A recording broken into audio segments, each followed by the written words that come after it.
Hi friends, आज का जो वीडियो है अगेन फॉर बिगिनर्स है और इसमें आज हम डिस्कस करेंगे ग्लोबल इंडेक्स और इंडियन इंडेक्स। तो ग्लोबल में यानी कि जो ग्लोबल मार्केट है उसके इंडेक्स को हम डिस्कस करेंगे और इंडियन इंडेक्स में जैसे हमने निफ्टी और सेंसेक्स को डिस्कस किया था उसके अलावा और भी बहुत सारे इंडेक्स है तो उसको हम डिस्कस करेंगे।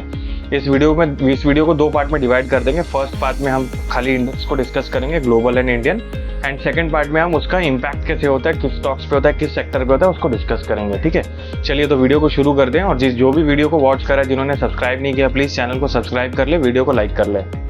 चलिए तो देखिए, हम पहले ग्लोबल को हम तीन इसमें बांट लेते हैं। फर्स्ट होता है यूएस इंडेक्स यानी यूएस मार्केट, सेकंड होता है यूरोपियन मार्केट एंड थर्ड है एशियन मार्केट। ठीक है, तो इसको हम डिस्कस करते हैं वन बाय वन। फर्स्ट हम यूएस मार्केट्स को डिस्कस करते हैं। इसमें बेसिकली 4 से 5 इंडेक्स है जिसको हम वॉच करते हैं। फर्स्ट होता है डाउ जोन्स इंडस्ट्रियल यानी टीजेआई, ये वहाँ के 30 कंपनीज का इंडेक्स है। ठीक है, तो बेसिकली जैसे हमारे यहाँ इंडिया में सेंसेक्स है वैसे वहाँ पे डाउ जोन्स है। तो डाउ जोन्स जो है वो सबसे मेन इंडेक्स है उनका। सेकंड है नैस्डैक जो है वो वहाँ का आईटी इंडेक्स है, इंफॉर्मेशन टेक्नोलॉजी के रिलेटेड इंडेक्स है। तो उसके अंदर जो नैस्डैक के अंदर सिर्फ आईटी स्टॉक्स ही इंक्लूडेड है, इसलिए वो आईटी इंडेक्स माना गया नैस्डैक। ठीक है, जैसे इंडिया में निफ्टी आईटी एक इंडेक्स है तो उसी तरीके से वो एक इंडेक्स है। ठीक है, थर्ड इंडेक्स होता है S&P 500, ये यूएस की टॉप 500 कंपनीज का इंडेक्स है। तो ये भी काफ़ी बहुत बड़ा इंडिकेटर है, मतलब वहाँ की टॉप 500 कैसे परफॉर्म करी अप एंड डाउन, मतलब उसके मूवमेंट से पता चलता है कि कौन सा ओवरऑल यूएस मार्केट कैसे परफॉर्म कर रहा है। ठीक है, चौथा है रसल 2000। रसल 2000 बेसिकली वहाँ का स्मॉल कैप है, जैसे हमारे इंडिया में निफ्टी स्मॉल कैप है तो वैसे वहाँ का वो स्मॉल कैप इंडेक्स है। और एक बहुत ही सबसे मेन इंपॉर्टेंट इंडेक्स है वो S&P विक्स। देखिए विक्स क्या होता है, वोलेटिलिटी इंडेक्स। ये बेसिकली क्या बताता है मैं आपको बता देता हूँ। ये जब भी मार्केट में कोई डर हो या ग्लोबली कोई डर आ रहा है तो ये जो इंडेक्स है ये ऊपर जाना स्टार्ट हो जाता है, यानी ये राइज हो ऊपर चढ़ने लग जाता है। ठीक है, और विक्स बेसिकली ये दिखाता है कि मार्केट में फियर कितना और ग्रीड कितना है। अगर ये विक्स नॉर्मल चल रहा है, मतलब अगर नीचे की तरफ जा रहा है, दैट मीन्स सब कुछ नॉर्मल है, ग्रीड है एक तरीके से मार्केट में। और जब भी विक्स जो है ऊपर की तरफ जाएगा that means there is somewhere fear. जैसे कोरोना में पूरा डर था ग्लोबली तो ये विक्स जो है वहाँ का 80 के आसपास चला गया था, अभी फिलहाल ये 20 के आसपास ट्रेड कर रहा है। ठीक है, करंट सिनेरियो में। तो इससे भी आप इंडिकेट कर सकते हैं कि मार्केट कहाँ जा रहा है, मार्केट में या यूएस पूरा ग्लोबली डर है या नहीं है। तो ये एक तरीके का इंडिकेटर है और ये हमेशा इनवर्स चलता है रिलेटेड टू द इंडाइसेस। अगर विक्स ऊपर है तो मार्केट नीचे होगा और मार्केट ऊपर है तो विक्स नीचे होगा। ठीक है, अब आते हैं यूरोपियन मार्केट्स पे। यहाँ पे प्राइमरीली 3 इंडेक्स है, एक है फुटसी, कैक और डैक्स। फुटसी जो है वो लंदन का इंडेक्स है। ठीक है, कैक जो है वो फ्रांस का इंडेक्स है और डैक्स जो है वो जर्मनी का इंडेक्स है। तो ये बेसिकली ये 3 प्राइमरीली इंडेक्स है जो यूरोपियन मार्केट्स को कोरिलेट करते हैं, तो हम इन्हीं को ट्रैक करते हैं। ठीक है, अब इंडियन स्टैंडर्ड टाइम के अकॉर्डिंग मैं बता देता हूँ मार्केट कब खुलता है। यूएस मार्केट 7:30 बजे खुलता है और जो यूरोपियन मार्केट्स है 7:30 बजे इवनिंग को खुलता है एज पर इंडियन स्टैंडर्ड टाइम।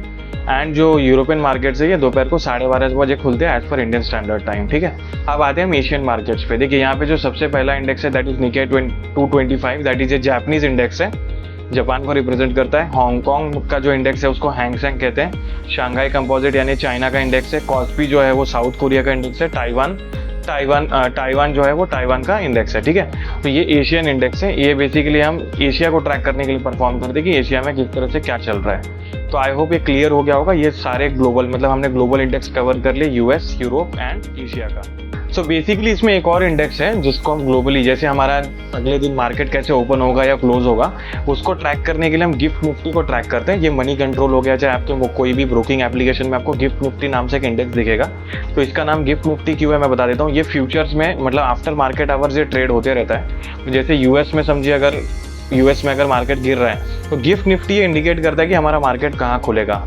जैसे अगर समझ लीजिए गिफ्ट निफ्टी 80 पॉइंट डाउन है तो ये इंडिकेट करता है कि हमारा मार्केट भी 80 पॉइंट्स नीचे खुलेगा। बट हो सकता है ये, क्योंकि देखिए ये 23 आवर 24 मतलब आफ्टर मार्केट आवर से ट्रेड करते रहता है, तो मॉर्निंग में आते आते अगर कोई न्यूज़ फ्लो अच्छा आ रहा है तो हो सकता है ये इंडिकेशन चेंज हो जाए, 80 पॉइंट्स 50 हो जाए, 30 हो जाए, 20 हो जाए। बट एक तरीके से ये इंडिकेट करता है। तो ये फ्यूचर्स में ट्रेड होता है। फ्यूचर्स और ऑप्शंस के बारे में जब हम डिस्कस करेंगे तो इसको भी हम डिस्कस करेंगे। ठीक है, तो ये एक इंडिकेटर है कि हमारा मार्केट कहाँ ओपन होगा नेक्स्ट डे। तो आफ्टर 3:30 बहुत सारे ट्रेडर्स हैं जो वो गिफ्ट निफ्टी को भी ट्रैक करते हैं। ये अहमदाबाद में बेस्ड है, गुजरात के अहमदाबाद में गिफ्ट निफ्टी है। वहीं पर से मतलब वहीं से ये इंडेक्स लॉन्च हुआ है और इसको आप ट्रैक कर सकते हैं अगर आपको हमारा मार्केट ट्रैक करना है कहाँ ओपन होगा या कहाँ क्लोज। देखिए जैसे हमने 2 इंडेक्स के बारे में पढ़ा, सेंसेक्स और निफ्टी। इसके अलावा भी बहुत सारे इंडेक्स है, जैसे निफ्टी बैंक है जो बैंकिंग सेक्टर को रिप्रेजेंट करता है। Nifty mid cap small cap तो आपको पता ही है। एंड एक निफ्टी 500 भी है जो इंडिया की टॉप 500 कंपनीज का एक इंडेक्स है। अब इसके अंदर जैसे मैंने यूएस में बताया कि एक विक्स है यानी वोलेटिलिटी इंडेक्स है, वैसे ही ठीक इंडिया में भी एक इंडिया विक्स नाम का एक इंडेक्स है जो इंडिया की वोलेटिलिटी को रिप्रेजेंट करता है, इंडिकेट करता है। देखिए यहाँ पर भी एक चीज़ समझिए, जब कोरोना आया था तो ये विक्स 80 पहुंच गया था, यानी कि कहीं ना कहीं डर था। तो जब ये ऊपर जाता है मार्केट नीचे जाएगा, बट ऐसा बहुत कम टाइम होता है जब मार्केट भी ऊपर जाता है बट ये भी ऊपर जाता है। बट ये एक इंडिकेट करता है कि मार्केट में वोलेटिलिटी जो बढ़ेगी, वोलेटिलिटी यानी अपसाइड अप और डाउन बहुत ज़्यादा होने लगेगा मार्केट में। रिसेंटली जो हमारे इलेक्शंस आए थे उसमें भी ये विक्स 27 चला गया था, अभी 16-17 के अराउंड ट्रेड कर रहा है, ठीक है। तो ये भी ध्यान रखिएगा, जब जब वोलेटिलिटी इंडेक्स ऊपर जाता है तो कहीं ना कहीं वोलेटिलिटी बढ़ेगी, ठीक है। अब हमारे इंडिया में भी बहुत सारे सेक्टोरल इंडाइसेस है, जैसे निफ्टी आईटी का एक इंडेक्स है, निफ्टी ऑटो है, निफ्टी प्राइवेट बैंक है, निफ्टी पीएसयू बैंक इंडेक्स है, निफ्टी ऑयल एंड गैस है, निफ्टी एफएमसीजी है। तो ये अलग अलग सेक्टर के इंडेक्सेस क्यों बनाए गए ये मैं आपको बता देता हूँ। देखिए बेसिकली निफ्टी 50 और सेंसेक्स ये कंपोजिट, ये इसके अंदर जो ये इंडेक्स के अंदर जितने भी स्टॉक्स है बेसिकली अलग अलग सेक्टर को रिप्रेजेंट करते हैं। तो ओवरऑल हमें इकोनॉमी कैसा चल रहा है ये निफ्टी और सेंसेक्स से पता चलता है, बट कौन सा सेक्टर परफॉर्म कर रहा है नहीं पता कर रहा है इसको हम सेक्टोरल इंडाइसेस से पता कर सकते हैं, ठीक है। जैसे मान के चलते निफ्टी में आईटी स्टॉक्स चल रहे हैं बट एफएमसीजी स्टॉक्स गिर रहे हैं, तो निफ्टी क्या करेगा, आपको एक छोटा सा इंडिकेशन देगा कि आप पॉजिटिव रहेगा, फ्लैट टू पॉजिटिव है, नेगेटिव रह सकता है। बट हमें पता कैसे चलेगा कि आईटी परफॉर्म कर रहा है, तो उसके सेक्टर से हम चेक कर सकते हैं कि निफ्टी आईटी परफॉर्म कर रहा है नहीं कर रहा है, निफ्टी एफएमसीजी डाउन है, निफ्टी फार्मा अप है या नहीं है। तो सेक्टोरली ट्रैक करने के लिए सेक्टोरल इंडाइसेस को बना गया है और ये एक तरीके का बेंचमार्क है, ठीक है। इसके थ्रू हम ये चेक कर सकते हैं कि विद इन द सेक्टर ही कौन सा स्टॉक आउट परफॉर्म कर रहा है, कौन सा स्टॉक अंडर परफॉर्म कर रहा है। जैसे फॉर एग्जाम्पल के तौर पर हम लेते हैं, अभी जब रिजल्ट सीजन में रिजल्ट आए थे इन्फोसिस के, तो इन्फोसिस का स्टॉक ऊपर था और बट उसी मतलब सेम टाइम पीरियड में जब विप्रो के रिजल्ट्स आए तो विप्रो के रिजल्ट खराब थे तो स्टॉक नीचे गिर रहा था, ठीक है। निफ्टी आईटी के अंदर ही ये सारे स्टॉक्स है, इन्फोसिस, टीसीएस, विप्रो, बट इन्फोसिस कहीं ना कहीं आउट परफॉर्म कर रहा था और विप्रो जो है वो अंडर परफॉर्म कर रहा था। तो बेसिकली एक बेंचमार्किंग होता है sectoral indices just to check कि वो विद इन द सेक्टर कौन से स्टॉक्स अच्छा कर रहे हैं, कौन से स्टॉक्स अच्छा नहीं कर रहे हैं, ठीक है। ओवरऑल हमारा इंडेक्स के ऊपर ये था, ये हमारा पार्ट 1 यहाँ पे खत्म होता है। पार्ट 2 जैसे मैंने बताया बहुत सारे ऐसे इंडेक्स है जिसका इम्पैक्ट होता है ओवरऑल हमारे इंडियन मार्केट में, तो उसको हम डिस्कस करते हैं। देखिए फर्स्ट ऑफ ऑल होता है क्रूड। जब भी क्रूड एक कमोडिटी है, ठीक है, जब भी क्रूड ऊपर जाता है तो हमारे इंडियन इकोनॉमी के लिए अच्छा नहीं है, बिकॉज हम मेजरली क्रूड को इंपोर्ट करते हैं 80%, ठीक है। इसमें क्रूड जब ऊपर जाता है तो बहुत सारे ऑयल एक्सप्लोरिंग जो जैसे ओएनजीसी हो गया, रिलायंस हो गया, इनको फायदा होता है, इनको बेनिफिट होता है, बिकॉज ये क्रूड ऑयल को सेल करते हैं। तो जितना क्रूड का दाम ऊपर रहेगा उतना इनको बेनिफिट होगा। तो कुछ सेक्टर से वो डायरेक्टली कोरिलेट करते हैं क्रूड से। जब भी क्रूड ऊपर जाएगा तो ओएनजीसी ऊपर जाएगा, अगर क्रूड नीचे जाएगा तो ओएनजीसी के चांसेस है वो नीचे रहे। Apart from this HPCL BPCL stock है, ये एचपीसीएल यानी हिंदुस्तान पेट्रोलियम स्टॉक और बीपीसीएल आईओसी, जब भी क्रूड ऊपर जाएंगे तो ये नीचे गिरेंगे और जब भी क्रूड नीचे जाएंगे तो ये ऊपर चलेंगे, ठीक है। और क्रूड डेरिवेटिव जैसे पेंट के स्टॉक्स हो गए, ये भी डायरेक्टली लिंक्ड है थ्रू क्रूड ऑयल, इसको आप चाहे तो ट्रैक भी कर सकते हैं। थर्ड आता है हमारा सेकंड आता है गोल्ड। देखिए जब जब ग्लोबली फियर होगा गोल्ड ऑटोमेटिक ऊपर जाएगा, because equity as an asset class को हम थोड़ा सा, जब डर का माहौल होता है तो हम लोग उसमें से शिफ्ट होते हैं गोल्ड की तरफ। गोल्ड को एक सेफ एसेट माना गया है तो गोल्ड ऊपर जाएगा। गोल्ड के ऊपर जाने से हमने पहले भी डिस्कस किया था, मुथूट एंड मन्नापुरम, 2 स्टॉक्स को फायदा होता है, तो ये भी को रिलेटेड है। और टाइटन, कल्याण ज्वेलर्स, ये सब स्टॉक्स के लिए नेगेटिविटी होती है, बिकॉज गोल्ड का दाम ऊपर जा रहा है तो जल्दी गोल्ड बाय करने जाता नहीं है, जो इनके लिए फंडामेंटली नेगेटिव है, ठीक है।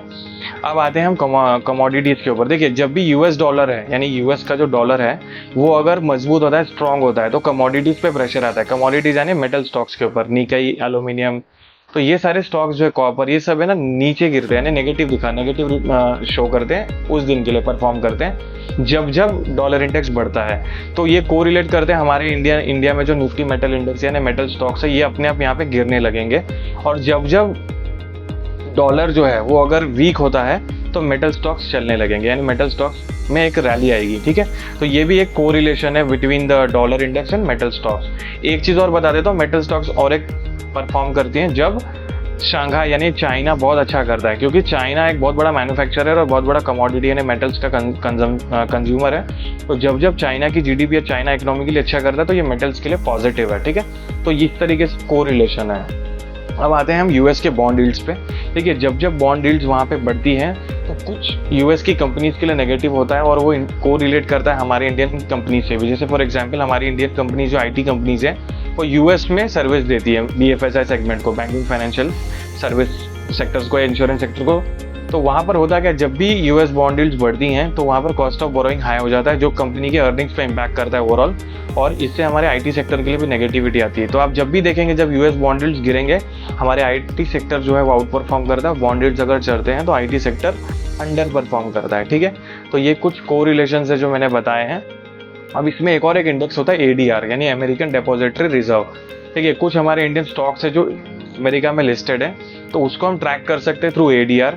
जैसे फॉर एग्जांपल इन्फोसिस है, एक्सिस बैंक है, एचडीएफसी बैंक है, आईसीआईसीआई बैंक है, विप्रो है, टाटा मोटर्स है। तो अगर समझ लीजिए कि रात में अगर कोई, जैसे हमारे मार्केट आवर्स के बाद कोई अगर न्यूज़ आ रहा है इन स्टॉक्स के ऊपर जो जिनके एडीआर लिस्टेड है, जैसे इन्फोसिस हो गया, आईसीआईसीआई बैंक, एचडीएफसी बैंक में, तो उनका जो रिएक्शन है वो अमेरिका, क्योंकि शाम को ओपन होता है तो उनके एडीआर्स में रिएक्शन दिखता है, तो उसके बेसिस पे भी हमारे इंडियन मार्केट्स में नेक्स्ट दिन वो stock movement up and down side देते हैं। ठीक है, तो एडीआर्स के थ्रू भी आप स्टॉक्स को, मतलब स्टॉक्स की मूवमेंट को ट्रैक कर सकते हैं। तो ये कुछ प्राइमरीली इंडेक्स थे जिसमें हमने ग्लोबल इंडेक्स कवर किया, इंडियन इंडेक्स कवर किया, सेक्टोरल इंडेक्स कवर किया, उसका इम्पैक्ट और कोरिलेशन कैसा है, एडीआर्स को डिस्कस किया।